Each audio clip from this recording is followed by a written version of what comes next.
Okay, fantastic, sir. Well, I'd like to welcome Josh Wilson, who's come to visit us. He's an ex-student who did our design and technology course, and I was very proud of him on that course for working so hard. And now, Josh, could you tell me what you're doing now and how you're enjoying that? Currently I'm at Pendleton College and I'm doing my A-level courses there, and the A-levels that I'm doing is my product course that I'm here for, and I'm also doing my history course, a graphics course and my maths at the same time. Fantastic. So you're taking 4 A-levels and one of them being in product design. Yeah. Which I'm particularly interested in, but I've noticed you doing graphics as well. Is there any overlap between those two? Graphics and product slightly overlap, but not as much. No. It more overlaps in the second year, more than the first year. Oh, right, okay.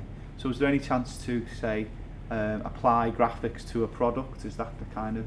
Yeah, in the second year that I know sort of what I'm doing, you have to do a 3D design for it and also a 2D section of it, so the graphics will be 2D, so you'll design like a poster to advertise your products that you're doing. Yeah, right. So like promotion.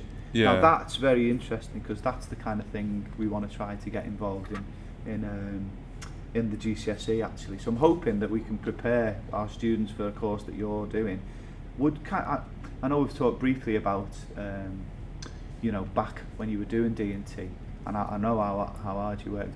Can you remember anything that did kind of help? For instance, did it help to do to practice your sketching back in? Sketching helped a lot definitely in the course, because a lot of it is you're designing your different parts of your, for me, the trophy I did. Yeah. So the sketching is a really important section of it. Right. I think it's the biggest section of your whole folder, the sketching side of it. Is it now? And would that involve 2D sketching, 3D sketching?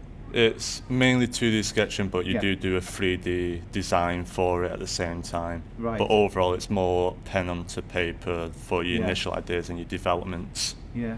And would you say that there's some kind of parallels between the way in D&T at this school we develop our drawings into like models and computer-aided design? Does it happen that way at A-level? Yeah, it's the same at A-level, so you'll do your designs and at the end you'll get your final design, and then you can take that onto your 3D model to help you get a better idea of how it will go. Right. And in your designs, it helps a lot to think of how the design will go together. Yeah. So you really have to think about what sort of screws or joints you're going to be using to make sure that it works. Yeah, how you're going to put it together, construction methods. That's very interesting. You mentioned earlier about the folio. Is that where everything kind of comes together? Your folio is what gets sent to the exam board. Right. So that's your whole coursework section. That is 60% of it. Yeah. And so everything that you do, so all your drawings, your writing that you do for the whole course, and then your final pictures of what you make, all that gets put into the folder and sent to the exam board. Yeah. That sounds pretty much very, very similar to what we do on GCSE. So that's excellent, the way that moves into it. And you're enjoying the course, are you?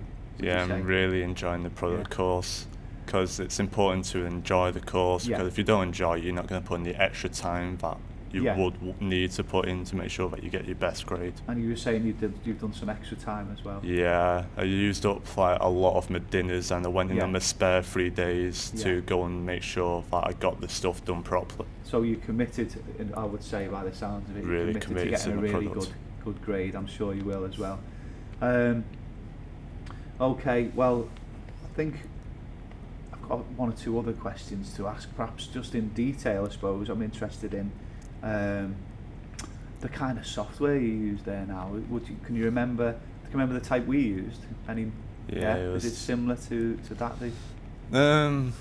There, it isn't more of how the product works, because that's the difference between product design and design technology. Yeah. So products, you don't make like a working model as you would, so the joints don't have to be as good. Oh, I see. So the software you use is a lot more in-depth, because you can actually see all the joints you use. Well, yeah, I remember you doing your 3D modelling, and we tested it a lot, didn't we, and how we assembled every individual part, didn't we, and checked it. And in the college, don't really know your background on how well of the software you use. Right. So they do use a relatively basic software, so everyone's sort of equal with what they're doing. Oh, I see. And can you see that developing next year in your studies? Or?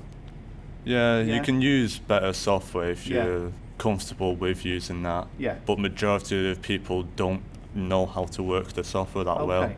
So they use what is called Google SketchUp. Oh, I know Google SketchUp, yeah. So they use that mainly because it's better for rendering your stuff and just quickly drawing up your ideas. Very interesting. As from what I know, I think they do have the software we use, which is SolidWorks now. And they will hopefully be introducing that to you before too long. Well, that's fantastic. I would also, just trying to think now, edit this bit out.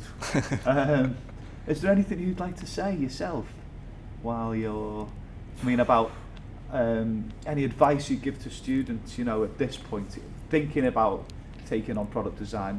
Any areas you'd say they should focus on at this point? Well, the ones who are doing product design now? Yeah, at GCSE level. What did you, I'm trying to think how to put this. If I was to say, it's the most important thing you did in GCSE that's helped you move into product design as in A-level? Most important thing? Probably learning different types of materials and the machines at the same time, because the machines we use are still very similar. Yeah. But they're obviously the more powerful versions of them. Right. So do you have a big laser cutter and a router? Yeah. And recently they did get a 3D printer they're messing around with. Yeah. But they still use old similar tools, so 3D laser, the laser cutter, the routery tools, and big belt sanders and drills. Fantastic. So all that work we did back then has helped you get into springboard into the array level. And also developing your drawing skills and learning how to do drawings properly is a big part of it. Well, I remember you making leaps and bounds in your drawing. We did a lot, didn't we? Let's face it, we did a lot of concept sketching and into technical drawing too. So that's really good that's helped you get along. Edit.